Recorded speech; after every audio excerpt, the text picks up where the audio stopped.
बड़ी खबर आपको बता दें, हमास से जंग के बीच इस वक्त की बहुत बड़ी खबर मिल रही है। इजरायल की सेना ने गाजा के रतीसी अस्पताल के नीचे सुरंगों का जाल मिलने का दावा किया है। हमास की इन्हीं सुरंगों में 7 अक्टूबर को बंधक बनाए गए इजरायलियों को रखे जाने का भी दावा है।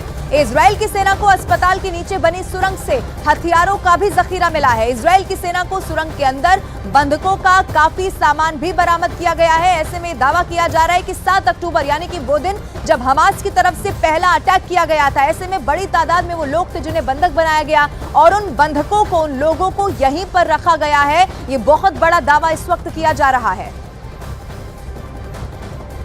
और सिर्फ इतना ही नहीं, बताया यह भी गया कि इन्हीं सुरंगों में हथियार भी बरामद किए गए हैं, यानी कि यहीं से आगे की रणनीति तैयार की जा रही थी। और ये इन्हीं सुरंगों का इस्तेमाल बार बार जो खबर मिल रही थी उसके मुताबिक, और खास तौर पर अस्पताल का इस्तेमाल, क्योंकि इससे पहले भी आप देखिए अस्पताल को ही लोगों को ढाल बनाकर, क्योंकि वो जानता है, हमास के आतंकी जानते हैं कि ऐसी जगहों पर अगर इजरायल हमले करता है तो फिर पूरी दुनिया भी यहां पर सवाल उठाने वाली है।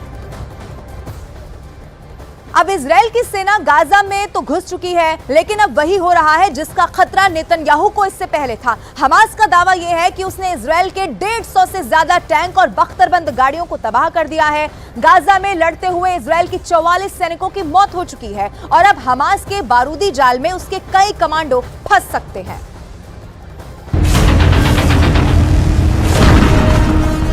गाजा में इजरायल का मरकाबा टैंक घूम रहा है,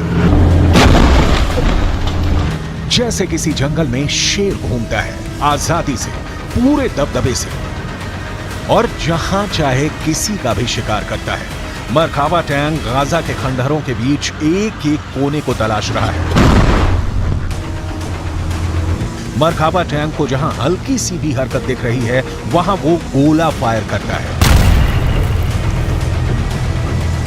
इजरायल की ये बख्तरबंद वाली पावर रात में भी हमास पर नजर रख रही है।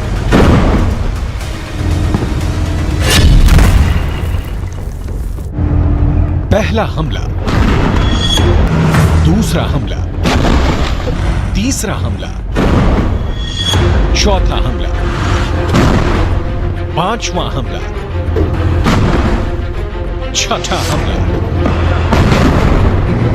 सातवां हमला।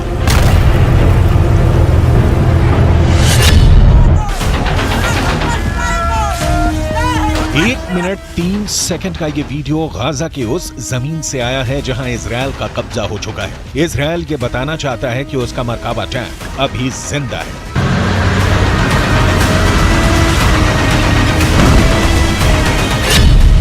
अभी उसने उत्तरी गाजा में चढ़ाई कर दी है। हर टैंक के निशाने पर है हमास। इजरायल का टैंक हर एक दुश्मन को चुन चुन कर मार रहा है। इजरायल का दावा है कि उत्तरी गाजा पर हमास की पकड़ कमजोर पड़ गई है। लेकिन सवाल यह है कि क्या ये सच है? आखिर इजरायल को बताने के लिए ये वीडियो जारी करने की जरूरत क्या पड़ी कि ग्राउंड ऑपरेशन में उसकी सबसे बड़ी ताकत मरकाबा टैंक अभी भी बहुत एक्टिव है और दुश्मनों पर प्रहार कर रहा है। इसे काउंटर करने वाला हमास का वीडियो देखिए।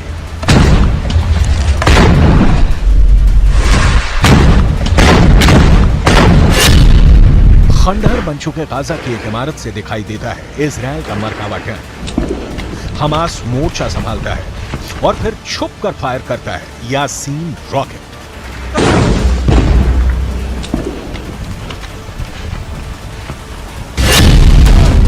एक टूटे हुए दरवाजे के बाहर रॉकेट ताना जाता है और फिर वहां से खड़े इजरायल के एक टैंक पर यासीन एंटी टैंक रॉकेट दाग दिया जाता है। तीसरा हमला भी आड़ से किया जाता है। टारगेट पर इजरायल का टैंक है और हमला भी यासीन रॉकेट से किया जाता है। हमास का यह रॉकेट पूरी दुनिया में चर्चा का मुद्दा बन गया है।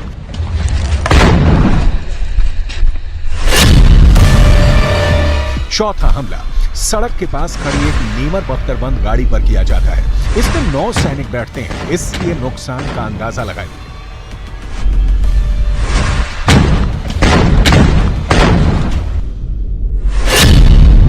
पांचवें हमले के लिए हमास का एंटी टैंक दस्ता फिर गली में आता है। इसके गली के एक मुहाने पर खड़े इजरायल के मरकाबा टैंक को यासीन रॉकेट से टारगेट किया जाता है।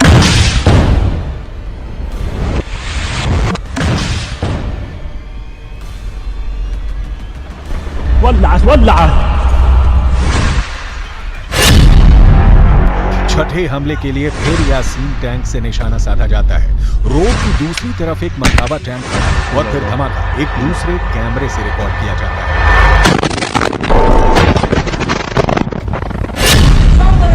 सातवां अटैक बहुत ही खतरनाक है।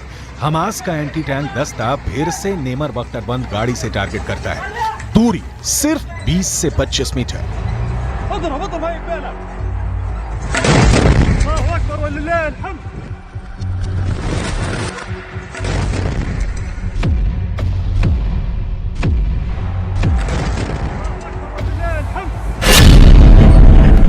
आठवां हमला एक बुलडोजर पर होता है। ये है इजराइल का बख्तरबंद बुलडोजर D9। हमास इस पर रॉकेट से वार नहीं करता, बस इस पर पेट्रोल डालकर आग लगा देता है।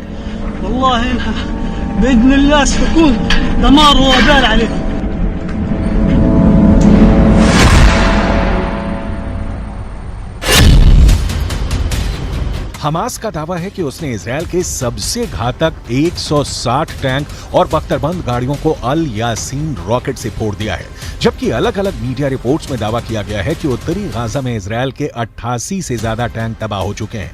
वहीं अल कस्साम ब्रिगेड का दावा है कि 25 टैंक तो सिर्फ पिछले 48 घंटे में तबाह हो चुके हैं। हालात ऐसे हैं कि गाजा की गलियों में कुछ ऐसी आमने सामने की जंग चल रही है। गाजा में स्ट्रीट फाइट हो रही है।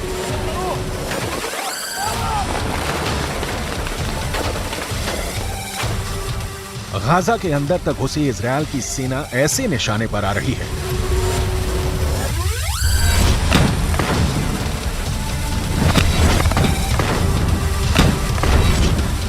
गाजा के अंदर इजराइल के टैंक को ऐसे उड़ा रहा है हमास।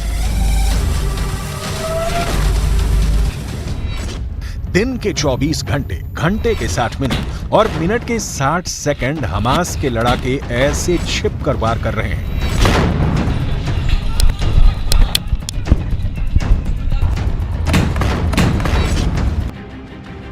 इन सब हमलों में हमास का यासीन रॉकेट इजराइल के लिए बहुत बड़ा खलनायक बनकर उभरा है। यासीन रॉकेट कैसा होता है, इसे समझने की कोशिश करते हैं। ये रॉकेट एक तरह से आरपीजी यानी रॉकेट प्रोपेल्ड ग्रेनेड का ज्यादा खतरनाक वर्जन है, जो रूस के PG-7VR की नकल कहा जा सकता है। इस रॉकेट में 2 स्टेज वॉरहेड लगे हैं, यानी इसमें 2 जगह विस्फोटक होते हैं, जिसे टैंडम वर्जन कहा जाता है। यानी एक विस्फोटक आगे होता है, जबकि पीछे की तरह 105 मिलीमीटर में बड़ा विस्फोटक होता है। टैंक में एक्सप्लोसिव रिएक्टिव आर्मर कवच को पहला विस्फोटक भेद देता है, जिसके बाद 105 मिलीमीटर वाला वॉरहेड बड़ा ब्लास्ट करता है और ये किसी भी टैंक के बख्तर को भेद सकता है। एक बार ये वॉरहेड टैंक में घुसता है तो समझ लीजिए अंदर जो भी होगा वो जल जाएगा, उसके बचने की कोई उम्मीद नहीं होती। इसी रॉकेट से 7 अक्टूबर को हमास ने इजराइल के टैंक पर हमला किया था। हमास के नए नए वीडियो आ रहे हैं जिसमें गली मोहल्लों से युद्ध दिखाया जा रहा है। हर जगह यासीन रॉकेट ही हमास का सबसे सटीक हथियार साबित हो रहा है। इस वीडियो में भी हमास के एंटी टैंक दस्ते अचानक सामने आते हैं और खंडहर बन चुके इमारतों से इजरायली टारगेट पर यासीन रॉकेट दाग देते हैं।